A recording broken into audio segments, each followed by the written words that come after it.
Marcella asked for a video about best behaviors or edifying behaviors, and specifically wants to know about gossip.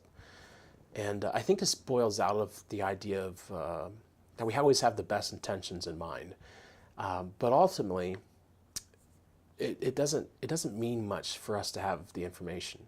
I know some churches that actually have in their bulletins or in their prayer chains, whenever there's a need or whenever there's a person who's sick, instead of writing the actual need or writing the actual person's name, they write need one, need two, person 2, or whatever designation they choose. And the reason behind that is because we don't really need that information. That's our desires. That's almost our selfish desires to know more about a person's needs, or a person's ills, or a person's problems. Ultimately, what we have to realize is we know the one who does know all these things. That even in the knowledge we could gain, it may fall short of what actually is happening in that person's life. Because only really that person knows, and only really God knows. And so our best intentions, we try to figure out as much information as possible, right? Because it makes it sound like we care, but that's really only sympathy. Empathy is what we're called to actually portray to people.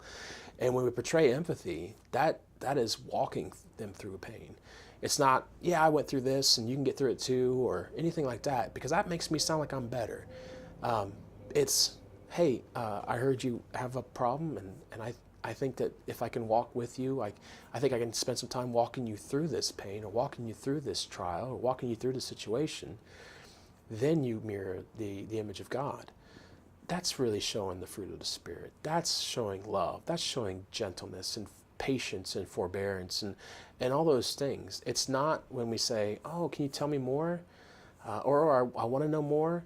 Because what happens is that gives us a temptation to share that information. Or that gives us some temptation that later on down the road, someone says, oh, hey, I heard you were with Joe or Bob or Susie or whoever. Can you tell me about it? And even though you might say no, there's still a temptation to say what happened.